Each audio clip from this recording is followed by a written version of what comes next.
What on earth do the words systems and operations actually mean? What is lean and how can you use PDSA to continuously improve your business processes? When is the best time to start implementing systems and focus on the operations side of your business? These questions and more we will be answering today on the Scrappy Business Podcast. Joining me, your lovely host, Jess, is Brooke Scott. Brooke is a COO and Integrator, and her mission is to help others optimize and restore their business operations foundation without wasting time and money. She focuses her approach to any project or task using lean fundamentals with the overall goal of keeping things streamlined from the ground up.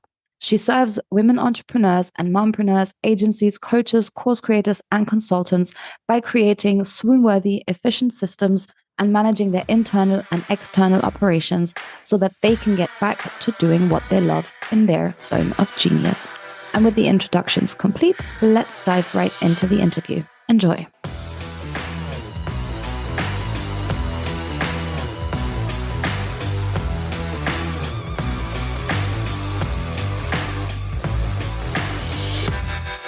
Hey, Brooke, and thank you so much for coming to join us today on the show. I was really excited to talk because I'm into systems and not having a completely chaotic lifestyle, as much as my brain loves the chaotic lifestyle, but secretly it really doesn't love it. In all honesty, I'm not BSing myself. So yeah, I'm so excited to learn a little bit more about how to get our stuff organized today and why it's so important. Yeah, of course. Well, thank you for having me. I really appreciate it, and I'm excited to have a conversation with you. So the first thing that I wanted to talk about is that we always hear the word systems, operations thrown around. But honestly, I know a lot of people, and I was probably in that same boat for a long time. And I wasn't actually sure, what does that even mean? Like, what are we talking about when we're talking about systems and operations and whatever? So if you had to break down what you do in the simplest terms, how would you explain that? Yeah, so I definitely agree with you. I mean, there are different people that I've even worked with in partnership where they're systems people or whatever, and they approach it completely differently. They have a different definition of things. So I think for starters, it's just important to kind of clarify that to your audience. If you do have, a specific definition that isn't just the generalized standard of whatever it is. But as far as what systems mean to me, it is the processes that you have built in your business. So I'm not specifically talking about the platforms that you have. However, that is a part of what I do when it comes to tech and integrations, and all of that behind the scenes. But it's more so when I'm coming at it from my perspective with systems is the operational standpoint, the processes, how you can lean things up so that way everything is efficient. So that's the direction that I take when it comes to what quote systems and operations is. And then when it comes to the overall term of integration or implementation, integration is how I come from it from the tech aspect of things, and I'm connecting everything behind the scenes when it comes to platforms and funnel builds and all of the settings that need to be there in order for XYZ to happen, so that way said process, said funnel can operate smoothly. And then the implementation aspect would be just implementation across projects, whatever processes need to happen inside of the systems that we were talking about. So anything inside of standard operating procedures, anything in regards to the implementation aspect of it, that all-encompassing term of implementation itself. So I have a lot of terms that I use. I try to clarify what I mean when I am speaking with clients or my audience, but that's my approach of things whenever it comes to systems, ops, tech, integration, implementation, all that jazz, because I mean, a lot of times, like you said, there are people out there that they don't know what that means, or I'm overwhelming them by giving them all these terms where it's okay, but what do you do? So I try to explain that is what I do. And so that's kind of the approach that I take when it comes to that. I think it's a really interesting area of the business because I feel like when you're first starting out, you don't really pay as much attention to your processes, to the tools that you're using. And then you reach a point in business where you're suddenly having a lot of challenges and you don't really know where the heck are these challenges coming from. And I feel like a lot of the time, the underlying issue is that something in your operations, so the running of the business, isn't really worked out. So have you found in your work with clients that there is a time when you're really starting to think about systems and processes, and when does this become a really pressing issue? Like, is there a certain point in business where you're like, oh my God, by this point, you definitely need to have this in place? So for starters, I think it's definitely custom to every single business, every single person, what they're trying to do. So, I mean, it definitely depends in that aspect. But in regards to getting started and implementing those things with your systems, you know, yesterday is always going to be better than tomorrow. So I would approach it. And in that perspective, I don't think you're necessarily doing anything wrong if you're starting later. But I do think it is beneficial to get started as soon as you can, just because, like, from experience, the majority of my clients that come to me, like whenever I'm onboarding someone new or there's a project I'm taking on, whether it's one-to-one or just a one-off project, they're coming to me because they need a cleanup. A ton of these people that I'm working with, they have reached the point where they built their business, they got to the point where they scaled to where they want to be, and then scaling past that kind of just took off. And from what I've seen from the people I've worked with, once you get to that point, it's just it just goes, and it's pretty linear when it comes to across the board with different niches when it comes to scaling in general. So once you kind of feel yourself in that pattern of, like, you know change is about to happen, I would probably start shifting your focus into, like, your systems foundation, your operational foundation. How are your processes are set up for you? So that way, whenever you're in the scaling phase, because you can feel it coming up, your business will be able to support you instead of having to take the time to, you know, shift and fix this one thing or implement something new because we want to do this now. Because when you're doing that, you're creating a lot of time crunch, you're creating a lot of scope creep, you're creating a lot of extra pressure on your team, because right now everybody's focusing on your scaling, right? They're not focusing on the foundational phase of getting everything started and situated based on what you want to happen. They're doing it as you go. And while doing it as you go isn't wrong, I definitely suggest always doing it as you go, because I mean that's where you start to optimize, of course. But I think before you get to that phase of scaling, I think it's important to kind of just sit down and look at how your business is operating. If there is, you know, an area that you would like to automate or you would like for this to happen, talk with someone who is in that specialty and see what, you know, you're able to create for that process of your business. So that way when you start to scale, because like I said, when people get to that point, it just takes off and it's going to last for a while. So you don't want to get caught up in trying to fix things while you're trying to scale. You're not giving yourself that clear pathway to keep scaling. You're holding yourself back, if that makes sense, because you're having to troubleshoot and fix and create new things and all of that. So, yeah, I mean, as far as getting started, timeline, I mean, as soon as you can.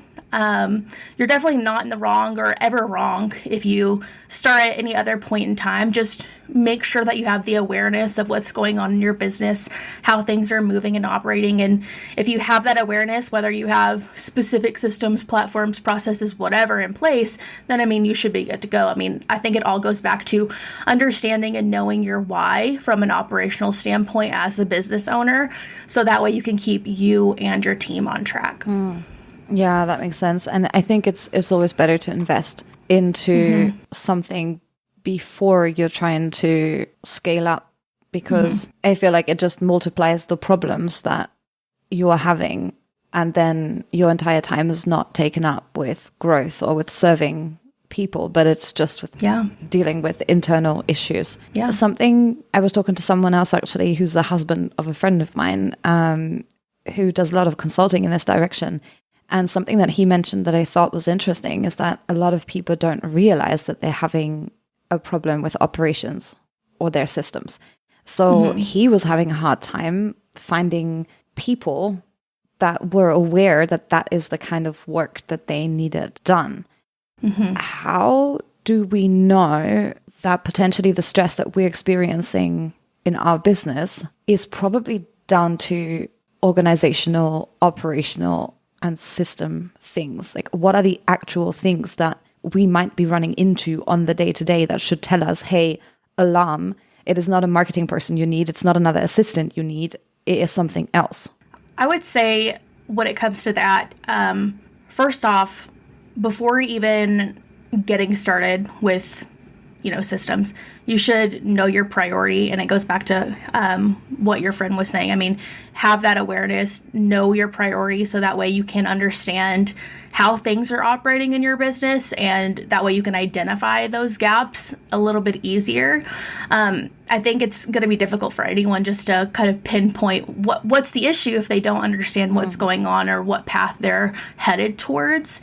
So I definitely feel like, one, know your priority right now, know your long-term priority, know your, quarterly focus, your yearly focus, the long-term plan of your business, what you want to be happening, all the things, and then reverse engineer and, see if those priorities are in alignment with, what you need to be doing. And then you can really start identifying, okay, well, why am I not able to reach this milestone? Well, I'm not able to do that because of this. Well, why can't I do that? Well, you can't do that because you haven't done this. So if you reverse engineer and start implementing them, it's called the 5 why approach. It's a lean process improvement technique where you're getting to the root cause of the problem itself. So if you ask yourself why about 5 times, you should be able to pinpoint the actual answer when it comes to said problem.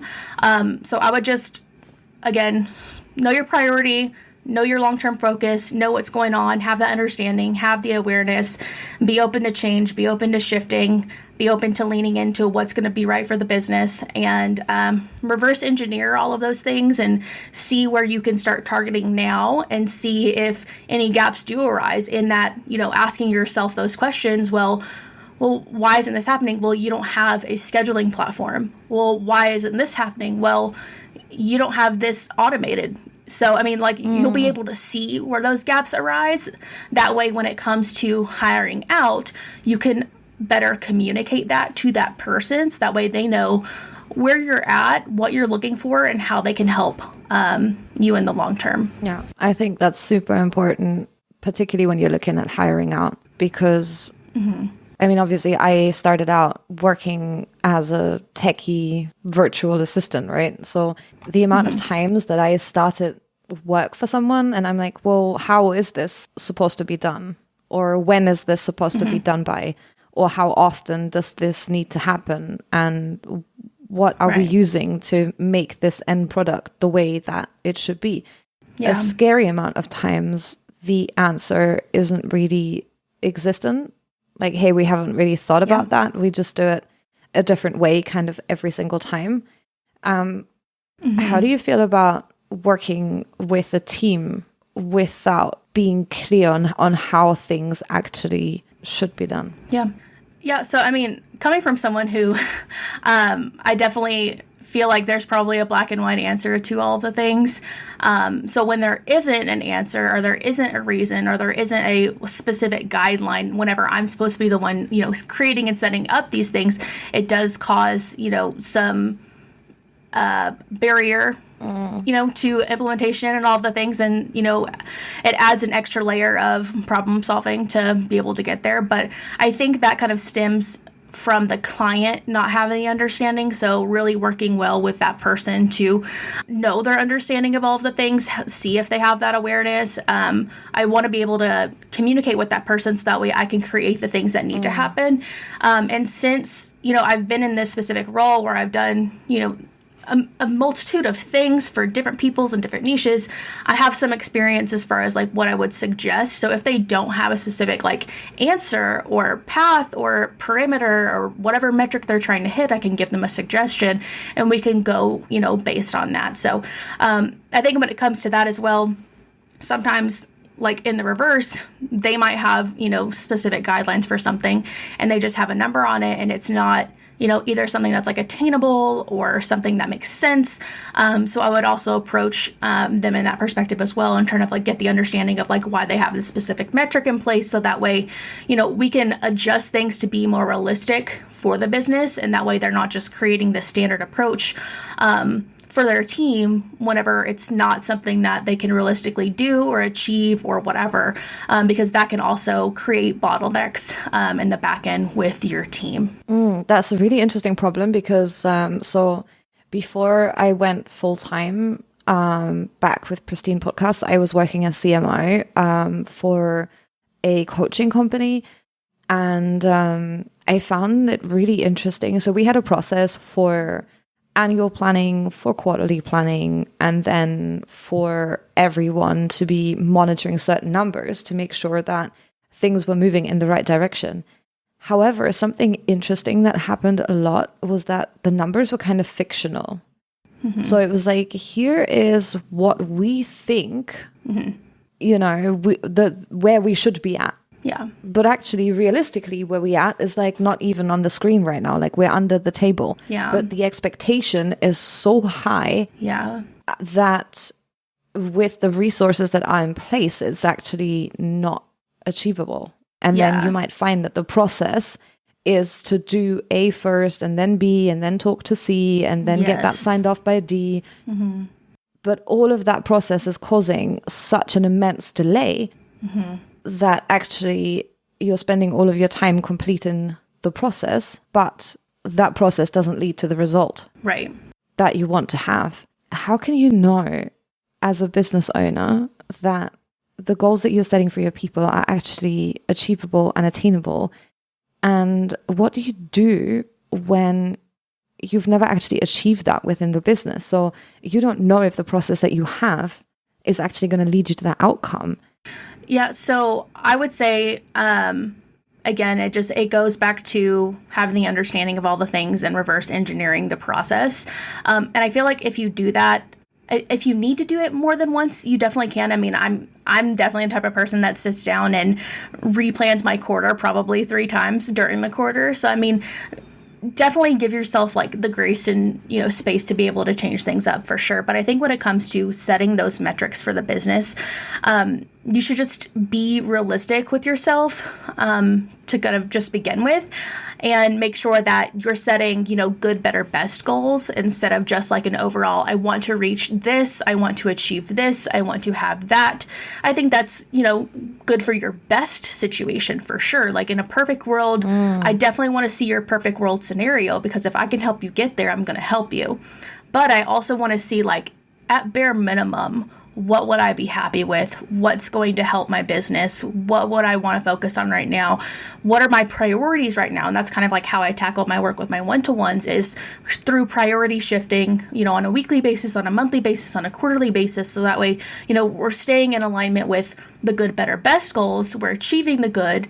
We're meeting, the better as we can. And, we're really striving for that best. And if we can, that's an awesome celebration moment. But I think just having the awareness on each scale, as the business owner yourself, I mean, whenever I'm sitting down for myself, I definitely want to have that realistic expectation because if I'm setting, this crazy goal, like, yeah, that'd be great to hit this amount of number or this specific, amount of income. But if I don't do that, now I'm going to be upset with myself because I didn't do it because I set to achieve that.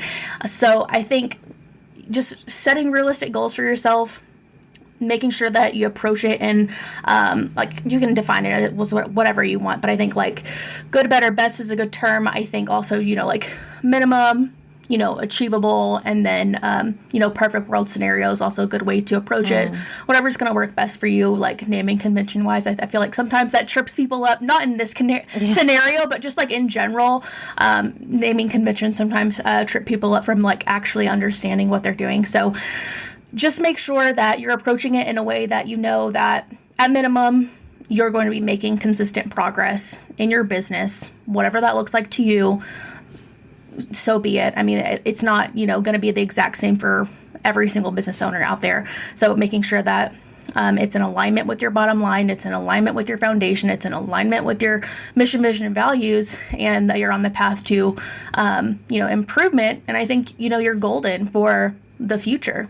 And I think it's not just hard on you as well when you end up not achieving that. But if you're working with like 10, 15 people, and you're always setting outrageous goals and everyone's disappointed when they don't get achieved, it's really hard on people. Yeah. I mean, that goes back to not even just like monetary value or X number value. That goes back to like turnaround time and expectations with your team, like effectively communicating that as well. Because I mean, projects shift and change. I mean, one, being open to, shifting dates is one thing, but two, being able to communicate flexibly with your team and have things, be cohesive and not, create this weird tension, I think is also important. So, I mean, it just depends on what specific metric we're talking about, because I mean, you could look at it in that aspect as well of turnaround time. And I mean, especially as someone in my position who is a service provider, and I'm serving one-to-one clients, and I also have one-off projects.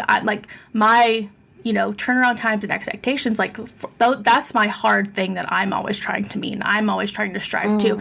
So if I'm getting trip up on something, it's more, likely that it's going to be like a timeline or specific expectation for a deliverable. So I think depending on, who you are, what role you're taking in a business and how you're approaching things, I mean, still be realistic and, set good boundaries and expectations for yourself, because I can't, promise you a 24-hour timeline turnaround on, a complete funnel build. That's not realistic. You know what I mean? So it goes back to that as well, just for your team's sake.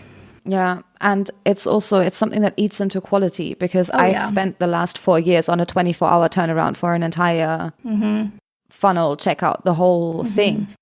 And I think the numbers that you're monitoring with people, they need to shift, not just with the business, but also with the person that's taking over this thing, because not every person is the same. No. So I thought it was really interesting when we were looking at, like tech support side of things, and we were looking at, the number of, like the metric that was set was the number of tickets that got closed. And I'm like, well, to be honest, I can just send a shitty reply and close the ticket. Exactly. And then the ticket's closed. That is not... Yes. Like that number, it makes sense when you first think about it. You're like, oh yeah, we should be closing tickets. But what you should actually be worried about is, what is the outcome of that? Right. Like the outcome wasn't just to close the ticket as fast as possible. Right. The outcome was to get the customer sorted out, and then to reduce the number of incoming tickets or something like that, because that's going to positively benefit the business. So yeah, I always think that's really fascinating. Yeah, it definitely goes back to quality. And I mean, focus and capacity and listening and communicating to your team and monitoring that capacity, monitoring, their workload. Do they have other things they're working on as well? So, I mean, you have to not only look at the number, not only look at what's attainable, but, get a gauge from the people who are actually doing it. And I mean, if things need to shift, cool, let's shift them. I want it to be, a cohesive, comfortable environment. I want, you to be able to enjoy what you're doing. I mean, especially in the space that we're in, this is online space. We're here because we want to be able to be flexible and have a life first business and all of those type of things. We don't want to create a corporate work environment and have to meet specific expectations with no explanation. So it's explanation without expectation without explanation is like my idea of what the heck am I doing here? Because it's not, maybe it's a generational thing, but it comes back down to the thing that I'm doing doesn't have any benefit here. Yeah. Like, this is actually just something that I would consider to be busy work. Yeah, I know what you mean. I was just going to say, like, just speaking to busy work, I mean, that's different for every single person as well. So, I mean, just make sure you're gauging your team's like workload and capacity, so that way you know what their busy work actually is, what their other tasks are, and what to expect as far as their deliverable on that. No, busy work adds up. And then I guess everyone has their own productive procrastination technique as well, which is like super popular around here. So I was going to ask earlier about something that you mentioned, and that was the kind of lean processes. Can you explain, probably best with an example of sorts, what the principle behind lean is and what that actually looks like in your business and why that's important, because I've always found that really interesting. Yeah. So the concept of introducing a quote lean. So like before I jump into it, for those listening who don't know what lean is, think of it in the way that you would lean up at the gym. So you're trimming the fat, you're cutting the waste. That's what we want to do when it comes to lean processes for your business. And the processes that we're taking, in our lean development, that routine is what's getting you lean, is what's getting you, to cut the fat, to cut the waste. So it's introducing that just means you're implementing strategic routines that closely evaluate your performance and progress through those specific ways of thinking. So that way you can appropriately attack and address those different areas.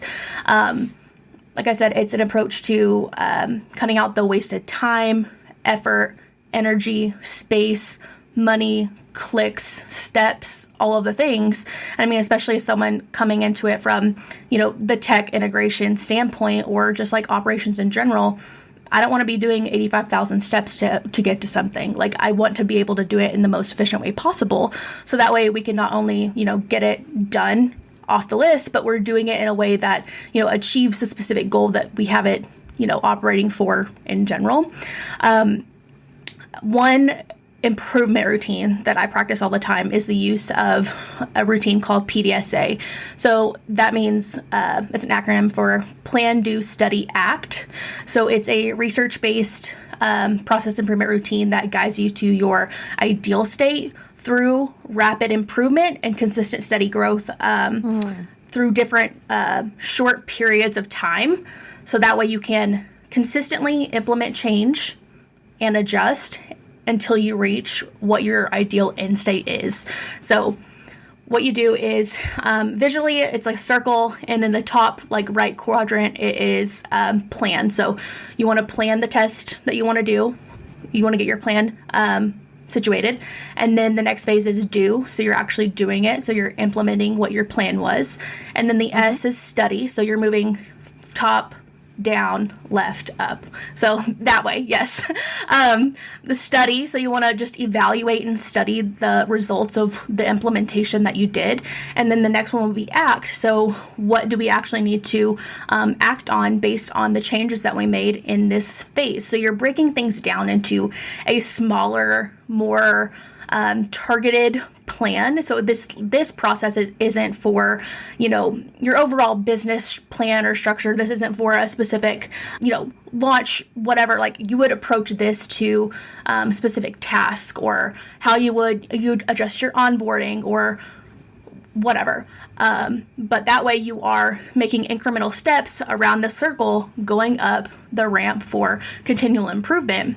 And what you do is, once you complete it first, great, now you're at your next, ideal state quote. And then what you want to do after that is just repeat it. So that way you're consistently, reviewing, making a new plan, acting on the plan, evaluating it. Okay, now what do we do now? Okay, now do it again. So you do it as many times as you need to, whether that is 2 times to 30. I mean, it just depends on, what the specific thing you're doing is. But the whole purpose of it is to get you to your future, perfect case scenario quicker, because you're taking small steps to be able to get there versus just, jumping okay, here's the plan, here's my perfect scenario, what are we going to do about it? Well, we can't do anything about it today, sorry, but what we can do is break it down into 10 different initiatives, and each one we're going to target XYZ, and this we're going to do that, and then we're going to see, okay, how did this actually perform? What can we change? What can we improve on? Should we do this one again before we go to the next one? And then it keeps you in the consistent habit of optimization as well. So once you practice that and you get to your future, ideal state, perfect case scenario, you've gone through X amount of phases of process improvement and optimization for your business, and now you're more comfortable with doing that, on the fly, on the daily for your business, because you know what that looks like, and you're more comfortable in those areas to quickly adapt, quickly change, quickly make adjustments as you go. So that way you're not only, fulfilling the entire goal, but I mean, you're being able to practice that in different areas of your business as well. And then if you keep operating like that, you will have a optimized business. You'll have a business that is in alignment with, all of the things in regards to your purpose. And, you're going to be on that path to reaching that perfect case scenario quicker every single time. So that's just one way you could do that. So there are like very many ways you could implement lean in your business. That is just one of the smaller, more actionable pieces that you could take with you and implement easily without, needing to know anything else. And I mean, that's the whole point of lean is you're not needing to learn anything else. You're not needing to have the knowledge of something else. It's not a course. It's not a certificate. Of course there are those things, but for, what we're using it for in our businesses, it's the act of the improvement. It's the act of optimization. It's the act of efficiency. So, I mean, it's not a specific thing where you're like, well, I don't want to think about that. I mean, I don't want to, it just seems too difficult. It seems too like, just because I don't know about it, I don't want to sit down and have to take the time to learn something. You're not doing that. You're focusing on specific things in your business through strategic routines that the plan, do, study, act one is something that you probably do in some sort of fashion. It's just not categorized as that. So, taking away, like I said earlier, the naming convention of things will kind of help. But also having the awareness will help you, expand upon that as well.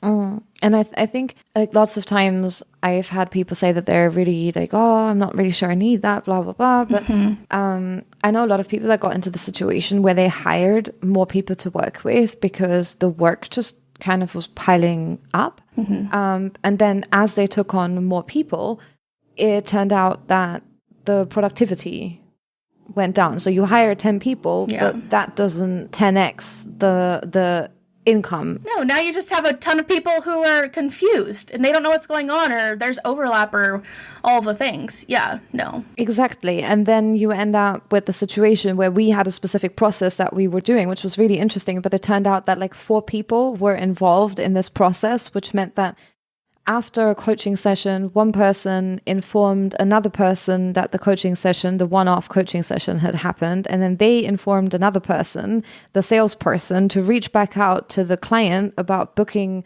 a package of coaching. So it basically meant that this process had 4 people involved. Yeah. And nobody even realized that this was what was happening. It was just the first person didn't feel like they were well placed to be selling something else. And then they told the person that they had the best relationship with, and that person told the person that's actually responsible, which in that case was now shipped off to sales. And then they would reach out to the client, but days would go by, and the moment to really help that person and to book them onto more sessions had effectively had kind of passed. And really the fastest way to the goal was that the coach learns how to offer a coaching package there and then when the customer's happy. And that was the end of it. Yeah. So sometimes you can't even see all this waste that is happening. Right. Because it's not you doing it. Right. It is the 10 people that are working with you at this point that all have moments like this. Yes, that's one of the approaches when it comes to just even getting started with lean in general. I mean, the team involvement. You have to go to the direct line. You have to go to the front line if you're going to be able to, fix these things or even be, like I said, aware of things. You should be aware. I know that as a CEO, you don't need to know all the nitty-gritty steps of how something is done, but you need to have the understanding of how something is done. I mean, first and foremost, it's your small business. You should understand.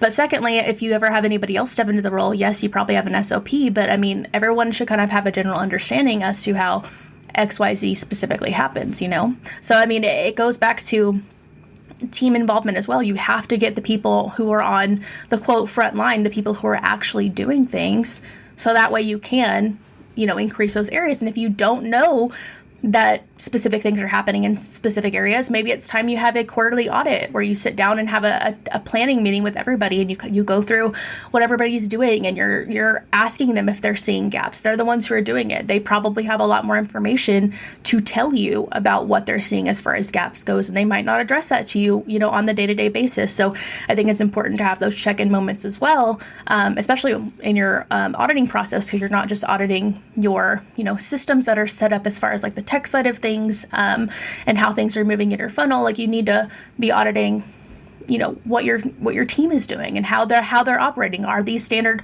operating procedures still, benefiting us? Are they still getting the job done in the most efficient way? If not, let's do something about it. We can take action on that. That's definitely something that we can do. A good question I found is like, what's the most annoying thing that you have to do every single day? Like, just every time you think like, why am I doing this again? Like, write it down. Waking up. And then the amount of times. I'm kidding. Nice. Get out of bed. Yes. Leave the house. Open my eyes. Put on a bra. Yes, literally. Yes. I could go on with that list. Yeah. So it's like, what are the things that are causing like some sort of friction or headache or annoyance in your life, like every single day? And the amount of times that sometimes your customer service person, for example, is not, they're a people person. That's why they're doing what they're doing. And they're maybe not a techie person or a systems person. Yeah. And if you have a techie person or a systems person, a lot of times, like, they can help your customer support person to automate something that they're doing via copy and paste currently 37 times a day. Right. But they're not even realizing that this could be automated. And that's why, I don't know, either you need to get in there, or you need to have someone in the team, or you need to take someone from the outside that can see this. I mean, thinking of that in like a perspective of like teams that I've been on in the past, I think even myself, I probably I have these thoughts of, working in a lean fashion. But I mean, I know there's definitely times where I haven't, stepped in those areas, and I probably should have, but not that I didn't want to, but I just didn't think of that in that scenario. So I feel like we should, reiterate the importance to the business owner to make sure you're having these conversations, so that way, you can let this person know, hey, if you ever took the initiative to do this, I would love that, because I want, my business to run efficiently as possible, or I want you to be able to, speak up and let me know that, this could happen, or ask me if maybe you can sit with each specific person and see how they're doing things, and maybe, you can help them make things easier for themselves. So I think putting that out there to the team is probably the first hurdle, because there's probably a lot of people, and I know, speaking from experience, where I can do all these things, but there's definitely been a time where I've been in roles where it's well, it's just not something I'm thinking about, because my approach to it is okay, I'm coming to the team, this is what I do, blah, blah, blah. These are my roles, this is my tasks, and I stay in my lane. So I feel there's definitely room for me to improve in that aspect, but I feel also just having that importance for the business owner to communicate that to the team and, open that conversation to the floor, so that way the whole business can benefit from it, because it's not just keeping things simple for the team players, that's coming back for you. You know what I mean? That's your business. It is a huge cost factor. Until you run the numbers on waste of time, you have no idea how much. We're worried about, okay, ad cost per lead, front end numbers. We have to know our numbers. And then you realize that you're spending thousands every single month to get a job half done, half of which wouldn't even need a person to be doing it anymore. And that person could be doing something else. Yeah. That would, be way more helpful than what they're actually doing. And I think it's once you realize that cost that comes with these inefficiencies. I know it's just one person wasting their time for 30 minutes a day. Well, chances are that if you're paying 10 people, you have 10 people wasting 30 minutes a day. Right. And now add that up over a year or 5 years. Right. And it's not just that immediate time waste, but also the lack of opportunity used for future growth, because that's what suffers. It's just getting the day-to-day things done. Putting that into different buckets as well. Because, if you're on that, procrastination side of things, you might wait until the last minute to get something done by the due date. But, during that time frame, you probably could have already got it done. And then, been working on another initiative or done something else. So you're making progress to the future state of what you actually want to be doing. So, that goes back to that as well. And I'm a victim of that. I'm a victim of procrastination so badly. Yes. Not that like I put it off for any other reason other than like, oh, I know I can quickly get that done. So since I can quickly get that done, sometimes, it slips in the bucket of that. So I'm not perfect. I'm a human. It's not like you ever really relax in the meantime because you still know. You're thinking about it. Yeah. You have that stress. So save yourself some time and just do it. Just get it done. So yeah, if you're currently lying on the sofa listening to this because you were supposed to be doing something else. Yes. And then come back and then you can actually rest and relax because it's not like you enter a relaxing state knowing that you have this 8-hour thing that you're going to pull off in 4 hours. Yeah, you can sit there and scroll on TikTok all night, but you're going to be thinking about that specific, thing that you're working on. So, I mean, yes, stay within your work boundaries. Don't work outside of your boundaries, definitely. But, make sure you're, doing what you need to do and meeting deadlines and staying on track and adjust your capacity and all the things. Yep. Future you will thank today's you for doing that. Every single time. I always do. Every single time. I'm like, every time. I'm like, I'm so glad I did that. Yes. Yeah, I'm so glad I spent all the 2 minutes that it took to do the thing I've been putting off for 2 days. Literally, yeah, you're not going to be thinking yourself on the very last day of getting a project done and be like, oh, I'm so, thank you, Brooke, for waiting until, the last minute for me to do an 8-hour project on a day I have other things going on. No. Yeah. No, probably not, no. At least I haven't met that day yet. Right. No. Right. Okay, so if someone's at the point now where they're like, hey, I think I have a dumpster fire going on behind the scenes. Yes. And I need to get some help. Where can people go to find out more about you and about potentially getting help to clean the dumpster fire up? Yeah, so dumpster fires are my specialty, honestly. That verbiage should be on my website. That is literally my specialty. The majority of my one-to-one clients come to me in a dumpster fire. So I'm totally okay with it. No judgment. Literally throw your fires at me. I love putting them out. I love that. You can find me on Instagram. My handle is @ops.analyst.brooke. Brooke is spelled with an E, the correct way. I'm just kidding. But that's where you can find me. That's where I'm typically at. I do have all the other social platforms as well that they're probably linked somewhere on my links page, but that's where I show up the most. So you can probably organically find me there. And then as far as working together, I do have a one-to-one space open. So if you are interested in that, we can definitely chat. Other than that, I have VIP implementation project sprints. So whether it is a day capacity, a week capacity, 2 week to 6 week, depending on the project, I'm also there in a project capacity to help with those fires. So just whatever you're looking for, I got you. Send me a DM on Instagram. We'll figure it out. And I'll make sure I'll put the link, correctly spelled, of course, into the show notes as well, so that it's easy to find. So yeah. Thank you so much for coming and joining us today. Yeah. As I said, I'm going to put all the links in the show notes. And then hopefully if that comes across anyone who's like, oh yeah, that sounds like a problem that I'm having, they can get hold of you and get some help. Perfect. Thank you. Awesome. Yeah. Thank you for having me.